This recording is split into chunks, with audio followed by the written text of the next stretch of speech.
Hello viewers, আসসালামু আলাইকুম। আশা করি সবাই ভালো আছেন। আজকের এই ভিডিওতে আপনাদের সাথে আমি শেয়ার করব কম্পিউটারের 5টি টিপস অ্যান্ড ট্রিক্স।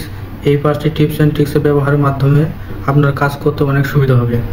এক নম্বর যে টিপস অ্যান্ড ট্রিক্সটি শেয়ার করব সেটা হচ্ছে ক্লিপবোর্ডের ব্যবহার। ক্লিপবোর্ডের ব্যবহার অর্থ হচ্ছে, দেখেন আপনারা অনেক সময় কপি পেস্ট করেন। কপি পেস্ট অনেকগুলা টেক্সট থেকে কিছু টেক্সট যদি দেখেন, আপনাদের যেমন দেখাচ্ছি এখানে আমি এটা ওপেন করে রাখছি।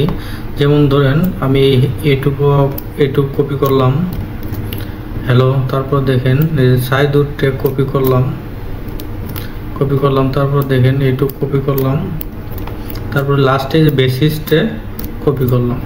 তো সব কপি করার পরে দেখেন এখন আমি এখানে দেন একটা নিউ ডকুমেন্ট ওপেন করে রাখছিলাম। দেখেন এখানে প্রথমবারের মতো মানে আপনি কপি হিস্টোরি এখানে চালু করতে যাচ্ছেন, মানে এটা অন করে দিবেন। এটা অন করে দিলেই হবে।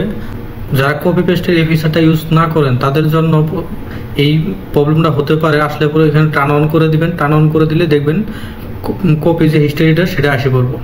কপি পেস্ট করলে দেখেন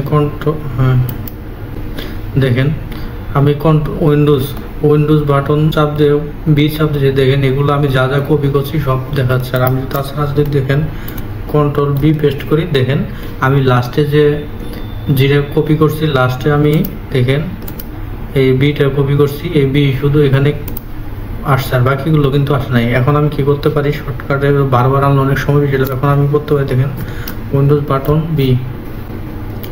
বাটন বি ব্যবহার করলে দেখেন এইখানে আমি যদি মনে হচ্ছে আমার এই যে সাইডুর ট্যাগ দরকার, এটা আবার চাপ দিলাম, দেখেন সাবস্ক্রাইব মাই চ্যানেল চাপ দিলাম। দেখেন এইভাবে আপনি শর্টকাটে কাজ করতে পারবেন।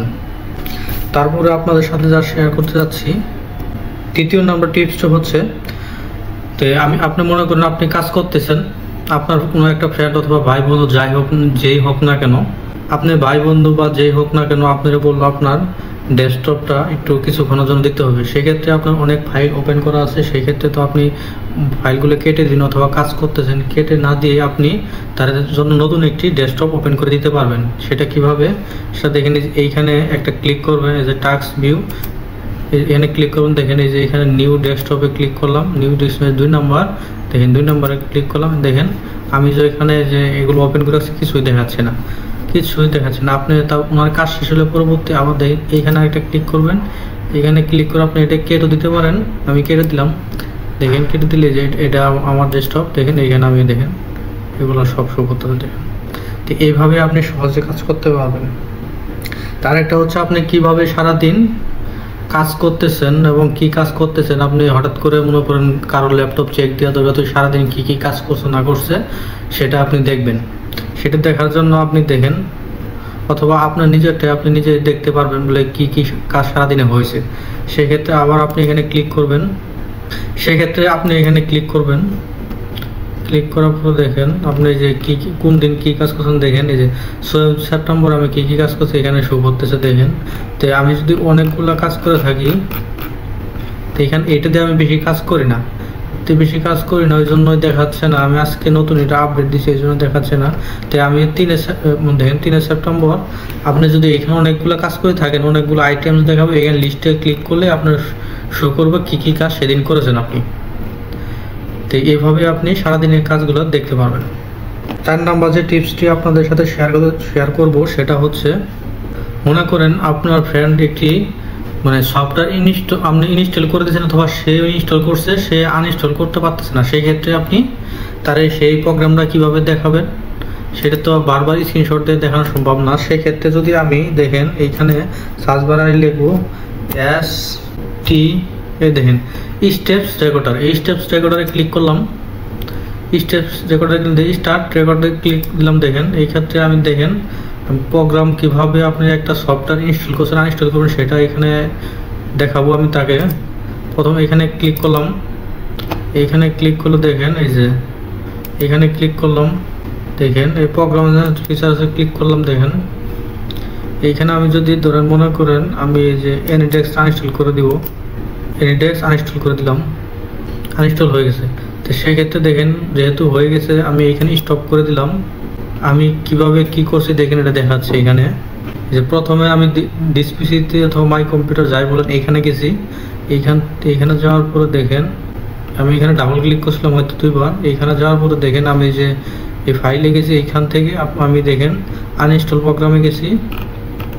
এখান থেকে কিভাবে করছি দেখেন, ফিচার অ্যান্ড প্রোগ্রাম ফিচার্সে গেছি। তো এইখান থেকে আমি কিভাবে কি করছি সবগুলা এখানে A to Z, যে এইখানে ফাইলটা আনইনস্টল করছি কিভাবে দেখেন, এইখানে আনইনস্টল, এইখানে দেখেন আনইনস্টল কিভাবে করছি, এনিথিং সব কিছু এখানে শো করবে। তা আপনি এটা সহজে আপনি তাকে পাঠিয়ে দিতে পারবেন কিভাবে দেখেন। এখানে সেভ দিবেন, সেভ দিয়ে যে কোনো একটা নামে সেভ করবেন। দেখেন আমি একটা নামে সেভ করলাম, TH তে সেভ করলাম। সেভ করার পর দেখেন এখানে ডেস্কটপ অথবা ল্যাপ মানে কোথায় সেভ করবেন এটা ক্লিক দেখা দিতে পারবেন। আমি ডেস্কটপে করলাম। দেখেন ডেস্কটপে করার পরে দেখেন আমি এই যে এই ফাইলটা সেভ করছি। দেখেন এটা আপনি চাইলে আপনার বন্ধুর এটা জিপ করা ফাইল আপনার বন্ধুরা পাঠিয়ে দিতে পারবেন, সে আনজিপ করে সেই ফাইলটা দেখবে ভিতরে কি আছে কিভাবে আছে সেটা দেখলে সে বুঝতে পারবে ও সহজেই সে আনইনস্টল করতে পারবে। 5 নাম্বার টিপসটা হচ্ছে আপনার অনেকের কিবোর্ড প্রবলেম হয় যা সে ওই সময় কাজ করতে পারে না, মানে অনেক সব প্রবলেম ফেস করে। যাদের কিবোর্ড প্রবলেম হয়েছে কাজ করতে পারতেছে না তাদের জন্য এই মুহূর্তে করণীয় কি, আপনি এখানে সার্চ বারে লিখতে পারেন অন স্ক্যান। দেখেন এই যে অন লিখলে এসব অন স্ক্যান কিবোর্ড। আপনি এখানে দেখেন ক্লিক করবেন, ক্লিক করলে দেখেন আমি একটা ডকুমেন্টস রেডি করে রাখি। দেখেন এইখানে যদি আমি এখন কিছু লিখবো, দেখেন তো এখানে লিখবো, এই যে আমি লিখছেন যে কন্ট্রোল চাপ দিতে পারবো, যে শিফট চাপ দিতে পারবো সব। আমি দেখেন শিফট চাপ দিয়ে সবগুলো বড় হাতের করব। দেখেন সবগুলো বড় হাতের হবে। তো এইভাবে আপনি যাদের কিবোর্ড প্রবলেম তারা কাজ করতে পারবেন, যাদের জন্য এই টিউটোরিয়ালটি অনেক কার্যকারিতা হবে। তো আজকের মতো এখানে শেষ করলাম। পরবর্তী ভিডিও দেখার জন্য আপনাকে আমন্ত্রণ। ধন্যবাদ সবাইকে।